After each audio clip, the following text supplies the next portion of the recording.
আমি যে জায়গাতে আছি এখন এই জায়গাতে রেগার কাজ শুরু হইব, ঠিক আছে। এই দেখতেছেন এই ড্রেনের রেগার কাজ শুরু হইব, এই ড্রেনের ভিতরে রেগার কাজ শুরু হইব। আমার পেছনে যারা দেখতেছেন তারা সবাই রেগার কাজ করতে আসছে। এদিকে পেছনে লোক আছে, এদিকে পেছনে অনেক লোক আছে। এবার মূল বিষয় হচ্ছে কি, এখানে রেগার কাজ যে শুরু হইব, এখানে রেগার কাজ করার আগে সবাই আধার অথেন্টিকেশন ফেস ভেরিফিকেশন করতে লাগে।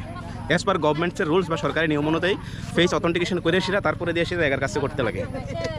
এক একজন করে করতে করতে ফেস অথেন্টিকেশন করতে করতে, কারণ ডিউ টু ল্যাক অফ যে নেটওয়ার্ক ইস্যু থাকে বিভিন্ন জায়গায়, কারণ বেশিরভাগই আমরা যারা এডিসি এরিয়াগুলিতে নেটওয়ার্কের খুব প্রচণ্ড ইস্যু থাকে, নেটওয়ার্ক থাকে না ঠিক মতো। তো ওই জায়গাতে অথেন্টিকেশন করাটা অনেকটাই টাফ।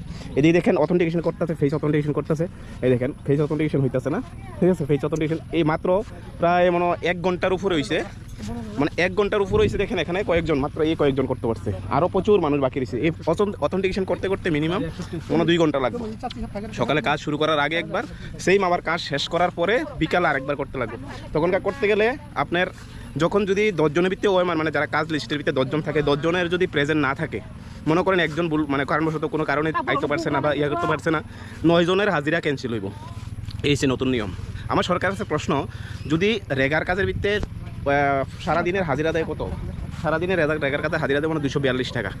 242 টাকার জন্য এতটুকু রিস্ট্রিকশন, এতটুকু রুলস, এতটুকু গাইডলাইন্স, এত কিছু ফলো করানো লাগে, এত অথেন্টিকেশন করানো লাগে, ফেস অথেন্টিকেশন করানো লাগে, ভেরিফিকেশন করানো লাগে, সব কিছু করার পরও 242 টাকা পায়, তাও টাকা ঠিক মতন পায় না। আর সরকারে যারা কর্মচারী আছে, সরকারে যারা নেতামন্ত্রী আছে, যারা অধীনস্থ কর্মচারী বা সরকারের অধীনে যারা কাজ করতেছে, তারা কতটুকু অথেন্টিকেশনে কাজ করতেছে?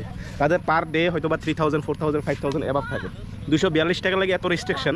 বাট যারা 5000 টাকা দিনে কামাই করে, সরকার যারা 5000 টাকা দিতেছে, তাদের জন্য কী করতেছে? হিউজ মানুষ দাঁড়া রয়েছে, দেখে না কোনো তারা কেওয়াইসি হয়েছে না, অথেন্টিকেশন হয়েছে না। অথেন্টিকেশনের পরে তারপরে যায় সে কাজ হইব।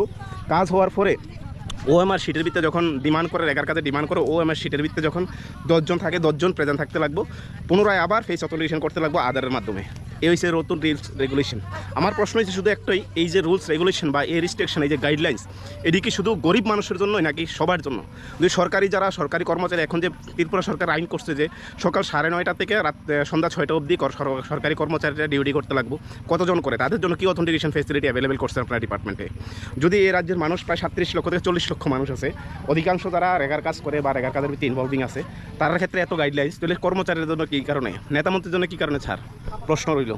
সাধারণ মানুষ মানে কষ্ট পাইতেছে। অ্যাকচুয়ালি মূল বিষয় হচ্ছে বর্তমান সরকারের, বিজেপি সরকারের মূল রাজনীতি হয়েছে কীভাবে রেগারের মানুষ বন্ধ করা হয়। এইভাবে হেনস্থা করতেছে, দেখুন কত মানুষ দাঁড়া রয়েছে। এইভাবে হেনস্থা করতে করতে একটা সময় রেগার কাজটা বন্ধ করবো, এটাই হচ্ছে মূল লক্ষ্য। সবাইকে ভালো থাকবেন।